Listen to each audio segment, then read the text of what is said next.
Hello, guys. Welcome back to the Green Tea Podcast. This is Grace. And Emma.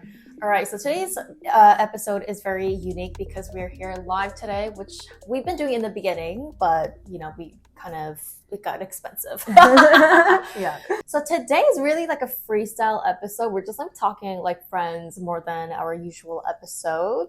But we are going to be talking about something dear future kids and dear future husbands. Yeah. So if there's anything that we want to pass down to our future families and kids, especially with the interesting time that we're living in with the whole Gen Z and the millennial generation and like how, I don't know, the world is crazy these days. So is there something that we want to pass down that might not be so usual right now? Mm-hmm. Yeah, definitely. I feel like maybe a good place to start with this is like, how were we raised in the first place? Okay. You know what I mean? Yeah. Because like, if you think about it, like a lot of what we might decide we do or don't want to pass down from our kids might come from our own experience. True. Right? So like, I don't know, I'm curious, how were you raised? So we're very different because, I grew up with my Korean family and we immigrated to the US, and my family was pretty traditional, but like not to the point where I hear about like some crazy stories about like Korean parents. Okay, so the first thing that stands out is very Asian. Like I know my parents were very strict. They wouldn't even let me go out to hang out with my friends often to the city. So I was grown up very like in a cage, and I think that's why like now as an adult I really don't like feeling like in a cage because I'm a Gemini. I always want to become a singer, and my dad would never let me get singing lessons. Like they would give me the hardest time if like I didn't study. Oh wow, that's why I hate school. Did your parents like have a particular avenue, like career path that they wanted you to pursue? Not particularly, really, but like they would love it if you're a doctor or lawyer. But whenever I said I want to be a singer, like my dad would hate me. He would yell at me, which is the opposite of like Western parents. They support you and things like that. But Asian parents, oh my God, no. Wow, that's really interesting. Yeah, I feel like. So for me, my background, just to contrast yours, right, is I'm Korean also. I was born in Korea, but I was adopted when I was 5 months old. Yeah. By 5 months. 5 months. I was a baby. I don't even, that's why Korea is like, I really don't remember anything because I was 6 months old by the time I came to the US. Yeah, but anyway, I was adopted by a white family here in the States. And so I was raised American. Like I'm Asian on the outside, but Korean on the outside, but very American culturally. And so I do agree generally with what you're saying, where like Western culture has a bit more of this individualization, independence, like do what you love and make your passion, turn it into a profit. And I do think like my parents did for the most part, like kind of support that. I do think at the end of the day, they wanted similar things that maybe like an Asian family wants, which is like the stability, the longevity, like the guarantee of having a job. Yeah. So I guess like what is one thing from our childhood that stuck out that made you who you are today, where you do not want to pass down this to your kids? Ooh. Because again, for me, it is like supporting my kids' dream, because like my parents didn't do that when I was younger. It's just like, damn, sometimes I'm like, maybe I would have been more successful if my parents believed in me. I wouldn't have been such like a little timid kid. Like maybe I would have been a better singer. Maybe I would have gone into a bigger K-pop group if they really did support me. Like I said, my dad gave me the hardest time about getting one vocal lessons. But that's like a child's dream. And to fuel that means so much. So to my kids, like if they say I want to be something, like I want to support them. Like if they say like, they want to be a stripper, like that's a little different. But if she wants to sing, if he wants to dance, like support them a little bit. That's a big thing about childhood. Right. Like even if what they desire is not something that you would have chosen for yourself, like if your kid decides, like let's take the contrary. Like if your kid decided, mom was an artist and she's a musician, all this amazing stuff, K-pop star, entertainer, but I want to be a doctor. Like you would want to be like, I'm still going to support my kid even if they want that. Right. That's amazing. Super important. I agree with that. I want to carry that on with my kids as well. I would say that the one thing from my childhood that emotional intelligence and like emotional support to my kids, I do think that, my parents, that was one of the things that maybe, not that they didn't have that, but I think that I would have benefit as a child from having a little bit more emotional support. And I do think that sometimes not having that maybe in the way that I needed led me to struggle a lot to connect with my emotions, and thus other people when they were feeling emotional or if they were having a hard time. It's like sometimes I'd be like, oh wow, I really really really want to help this person, but I don't really even know how to do that. Like emotionally, I don't know how to support them. And so I would try to help them in the way that I think was helpful, unsolicited advice or just offering my thoughts or whatever, and it would make it worse. And I couldn't comprehend, like, why is that not working? Like, this is what everybody else does to me. This is how you care for someone, you're just trying to help them. But not everybody sees it that way, and that's totally fine. And it took me having to understand my own emotions and develop an EQ to understand that. And I think that that's something that for my children, I would want to be able to like pass that on, is like emotional understanding and like emotional intelligence. That's a funny topic because emotional intelligence has, I think, gone too far in this kids generation. Like the iPad generation where kids they don't listen to their parents. Like parents don't discipline their kids anymore. And I see all these kids and I'm like, oh my God, if we could just, And that's one thing that I do appreciate about maybe like us growing up. Like I remember my parents were so emotionally unintelligent that I had to like keep my emotions completely to myself. Yeah. But that has in turn helped me to become emotionally dependent on myself and not others, and not be like super emotional when it comes to little things. Like I am very resilient when it comes to things, and so are you. Right. So I do want to teach my kids to be emotionally strong and No, I think you said that perfectly. I think emotional resilience is also really important. And like you can be emotionally maybe intelligent or like very emotionally compassionate, but not necessarily be emotionally resilient per se. And I totally agree with you that like emotional resilience is a big part of like what I don't want to say is lacking in the world right now, but I see what you're saying about like these young kids who like they're reactive and they're talking back to their parents, and it's almost like there's a lack of like even discipline with that, or like emotions are now running rampant. They're running the whole show, and now there's no room for like a productive conversation or to like teach someone to emotionally regulate. I think there are other factors that play into that, but yeah, I know there's like this whole, I don't know if you've seen it online, but like this whole gentle parenting wave. Yeah. I don't know. What are your thoughts? Do you know anything about? I don't really know a lot about gentle parenting. Like, okay, we're gonna feel our feelings right now. Are you okay? Like, are you talking about that? Yeah, kind of. I think there's a little bit more to gentle parenting than that. Yeah. It's more like, the way that you go about speaking to your kids it's not rooted in like punishment and anger and like, taking things away from them, but just trying to get them to calmly like understand and meet them on their level, not necessarily excusing their behavior, but not just like lapsing to like punishing them, especially because a lot of times kids don't always understand. Yeah, no, I do agree with gentle parenting. I wish I had that. I wish my dad didn't just yell at me for getting a math problem wrong. Right. There's definitely like a lot of things that I wish my parents did differently, and I'm gonna change for my kids. Yeah. I don't want to yell at them just because she said that she wants to be a singer. I think that's very unhealthy. Yeah. But again, I think life is balance. You really need resilience, but you also need gentle parenting and like learning to really embody your emotions as a human being. And a lot of Asians don't get that. That's why if you meet a lot of Asians, they're very quiet. They're very like, they listen to authority, which is great. Like obedient. Obedience. Yeah. But it just goes too far. So I wish that we can make a country where everything's balanced. Yeah, right. Is there a country? Where it is. If there is, let us know. We're coming for you. Yeah.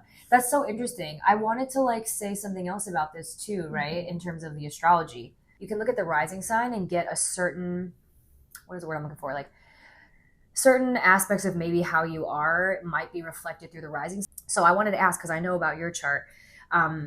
You have a Libra rising, I'm a Taurus rising. Both of our rising signs are ruled by Venus. So there is an element of Venus that we both approach the world with. So with Libra rising, it could kind of like imply that maybe you grew up in a family that was particular about like social image, or like even if it's something like, oh, you don't go to the grocery store in sweatpants. You have to get dressed, you have to look presentable. It's an aesthetic thing, right? Or just like, I don't know, placing a lot of emphasis on being unproblematic and not confrontational and just keep the peace. I know you kind of just alluded to that with Korean culture in general, how like you can meet a lot of Korean people that experience that growing up. So I don't know, I guess I'm just curious, like if that is something that you noticed, or if you think that's that's accurate or not accurate? I don't know. I think it is. I think it's like a culture thing. Like Asians are generally like that. So because I knew like if I behave wrongfully in public, I know I was gonna come home and get a beating or something. So like you have this inkling of that kind of dynamic with your public and home image. That's usually what it is. So kind of, Yeah.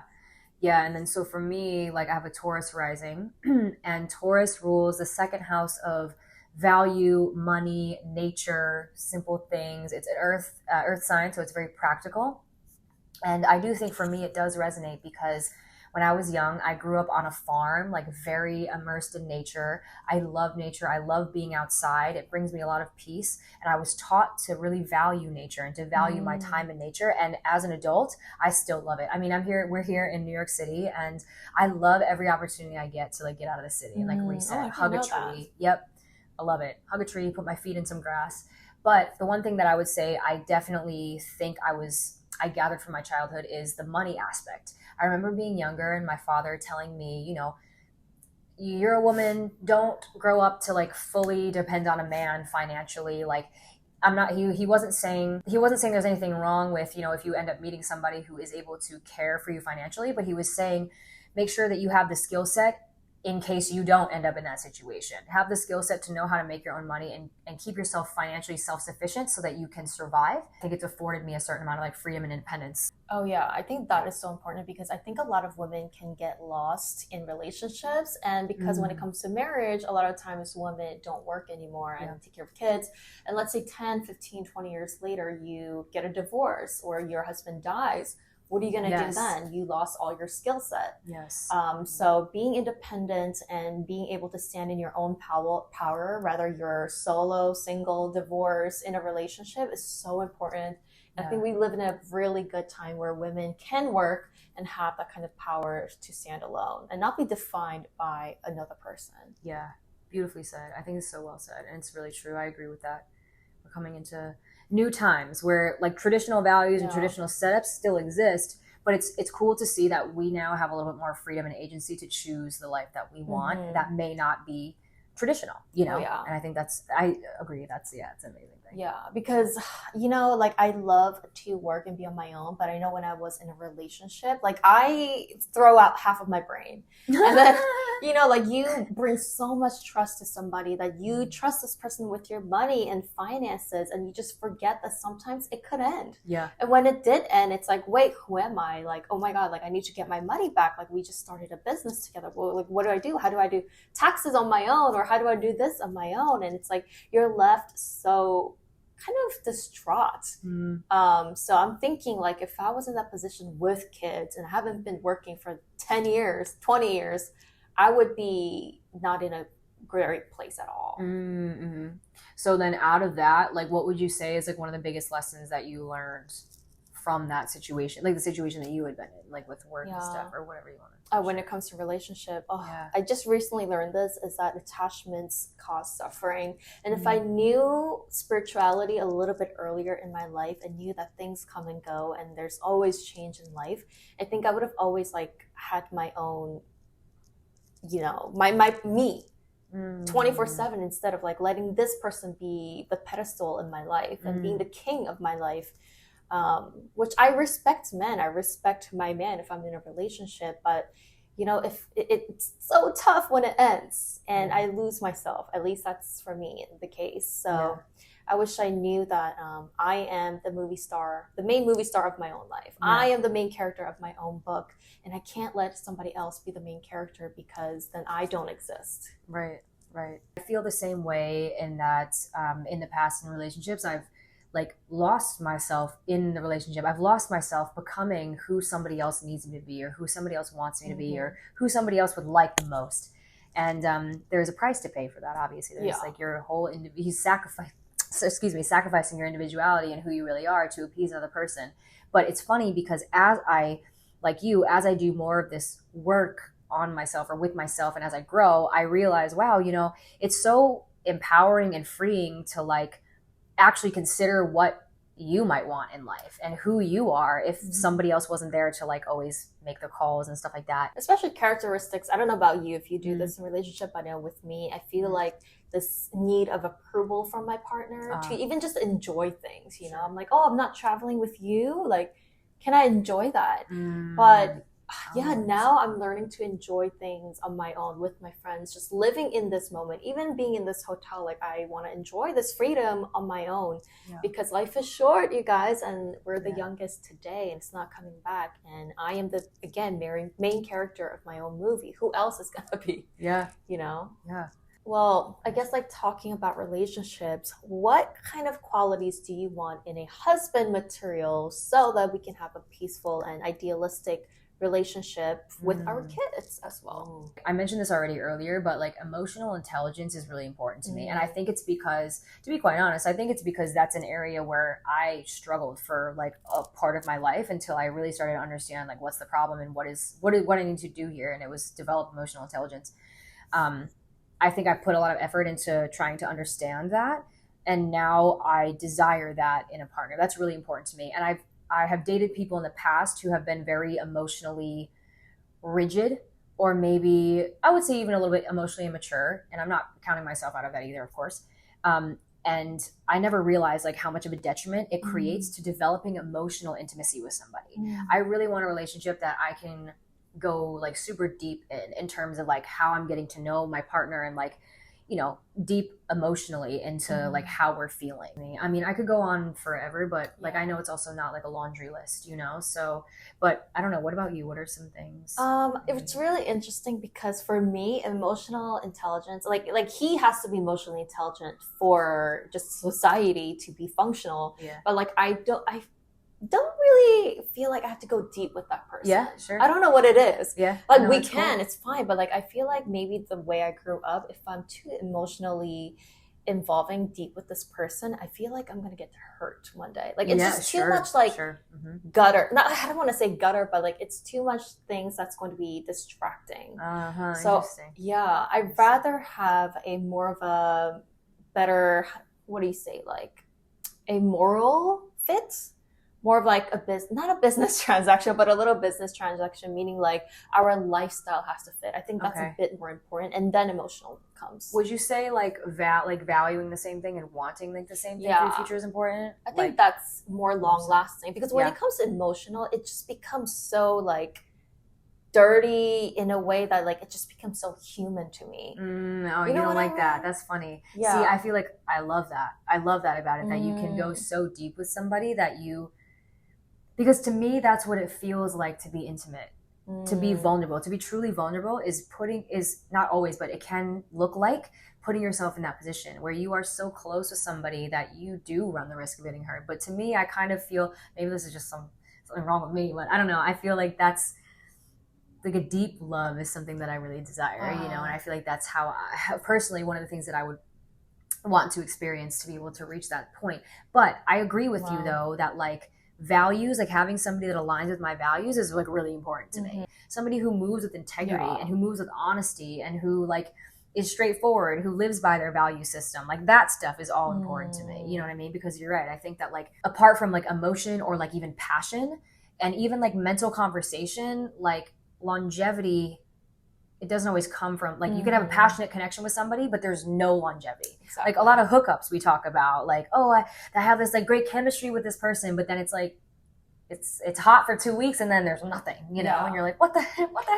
And that's why I say it gets a little dirty, because human emotions become so messy at times. Like if there's passion, there's also like the pit bottom that you could feel. And that's what I guess I don't want to distract in my life. Like things, like if I find a husband, it's about us getting things together. Let's get our life moving. Like we have our kids. Success in life is more important than, you know, me getting caught up in my own emotions of like, oh, you did this wrong to me, or I feel this way. Again, that's important, but not too deep for me. But someone like you're saying you would go deep. And this is like what's so cool, right, about like people, is that all of us are so different. Some people might really value, like you said, like having more of a practical compatibility with somebody. There's people like me who really value an emotional compatibility. I mean, again, not above anything else, but, and then other people who really value that like mental thing. I know other people who value passion a lot and chemistry and like, to be honest, sex. Like they want to have that passionate connection. And interestingly enough, now that I'm bringing that up, the 4 things that I just mentioned also represent like the 4 elements in astrology. You know, fire is like passion and action and spontaneity, excitement. Air is mental connection, like reciprocity, things like that. Friendliness, you know what I mean? Like friendliness. Water is emotions and it's deep feelings, it's sad things, happy things, whatever. And then, earth is like more practical. It's your values, it's your kind of like routine and the way that you live your life. But you're earth too, no? I have a earth rising sign. Yeah. So I think that's the thing, like value, Taurus rules value. That's the other thing that like is important to me, is someone who aligns with my values. I have Venus in Sagittarius, and Sagittarius is a belief system. So that's why I was saying like, I do want somebody who shares like similar beliefs to me, I think, or who sees the world in a similar way that I do, even if our beliefs are not exactly the same. But then obviously Aquarius is air. It's mental. It loves like that conversation. The reason that I say emotional, though, is because my 7th house, which is the house of relationships, contractual relationships, especially marriage, it falls in Scorpio, my 7th house. So my natural, there are certain qualities that draw me into relationships, and Scorpio qualities are one of them. So things like emotional intimacy, deep vulnerability, emotion, stuff like that. Yours is Aries. So it's funny because you were saying, and your Venus is in Gemini. And both of those signs, you're right, they're not known for like wanting to go deep emotionally with things. Gemini is an excellent conversationalist. They'll hop around. You'll probably, if you're with somebody who has like a million different a million different topics in one conversation, and like someone who can get your banter is probably really attractive to you. But then having like an Aries 7th house, it's like you might really find yourself being attracted to people who are like, I don't want to say like authorities, but like who really lead, and they have a strong masculine energy. There is a certain amount of passion that's involved with Aries. So like passionate connection, it doesn't always necessarily mean that that's most important to you, of course, but passion and excitement, spontaneity, and having fun with somebody, and creativity being involved. That's wow. So Scorpio, water, Cancer, Scorpio, or Pisces is not anywhere in that. So I could see how that's not really something that you would prioritize. See, I'm a believer in astrology ever since I met Emma. But I guess I never asked, or maybe I asked you personally, but do you want kids? Because you never talk about like kids. Like I sometimes do. I'm like, I dream about being pregnant when I'm having my hormonal cycle. But it's so crazy. I think it's something that like I'm a bit undecided on. I don't really feel that same pull that a lot of women talk about to like be a mother. I don't know. I just feel like I've never really had that, like ever since I've been young. But the other thing I will say is I was adopted, right? And the times that I do think about children, it's actually in the context of like adopting children or somehow becoming like a mentor or starting a nonprofit that works with children, like whether they're like orphan children, adopted children, foster children, something like that. So in a weird way, I could see myself being a parent, but not in a traditional way. Would you adopt? I think I would. Yeah. I think because I'm an adopted child myself, that is part of what would lead me to want to adopt children. I think I just naturally have an openness maybe to that, because I am that person. I love that. I love that. Yeah. Because I can't imagine being adopted nor adopting children. Like I could see myself being open to it, but it's just so different idea, I guess. Like so foreign to me that I would love to learn more about it. Yeah.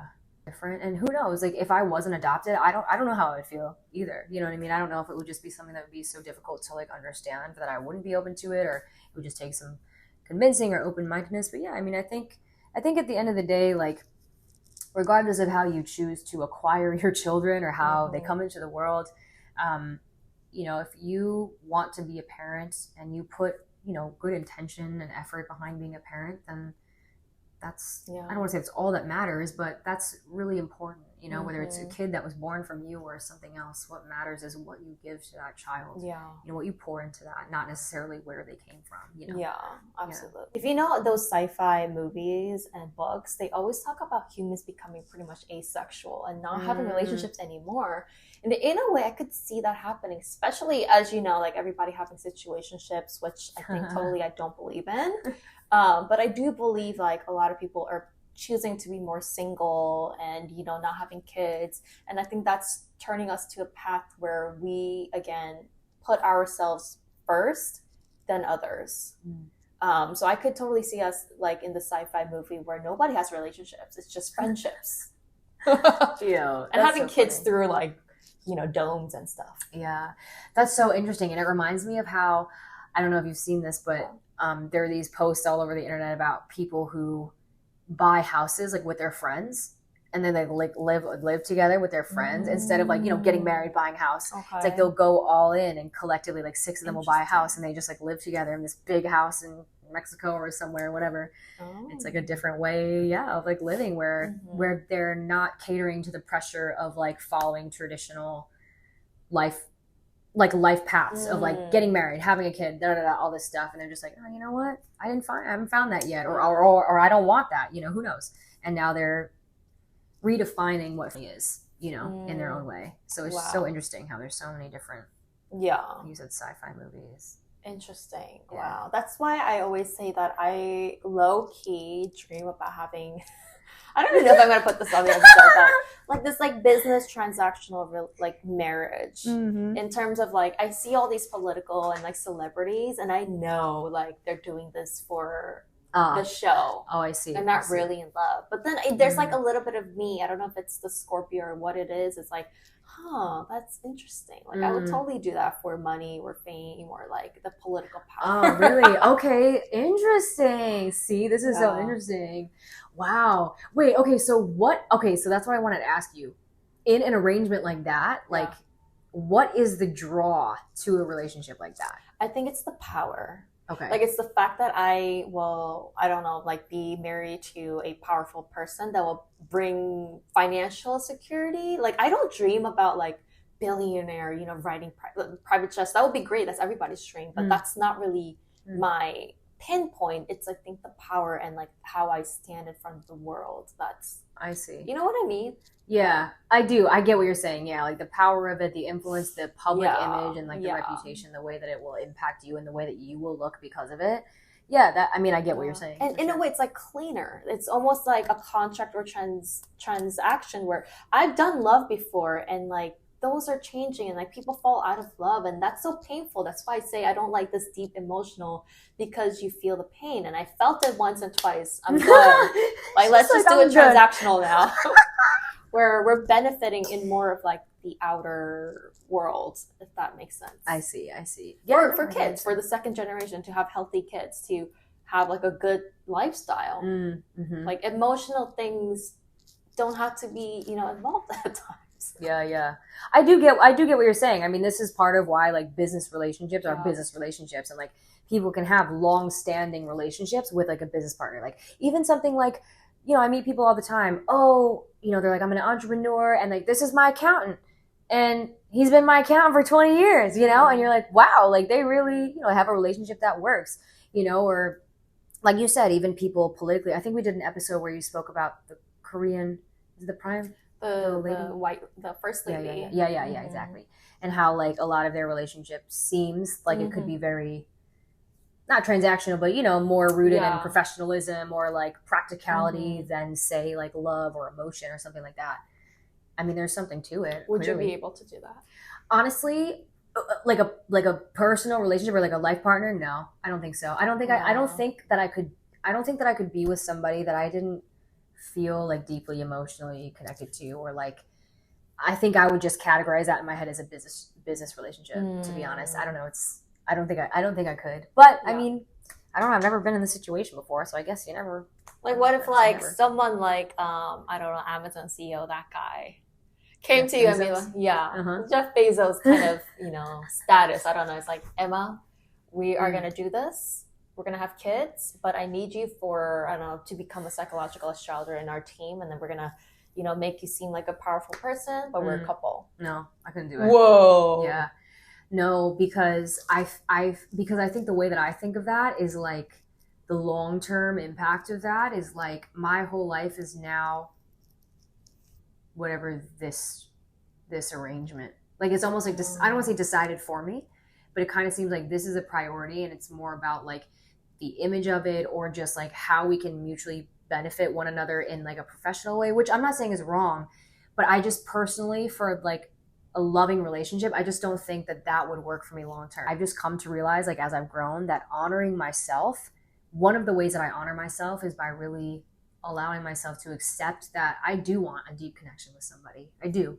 And I think for a while I tried to tell myself that, oh, it's cool if I don't find that, or like it's fine, like, well, it's not fine. For me, of course. But wow. Yeah. Well, that was an interesting talk. Yeah, that was. Wow.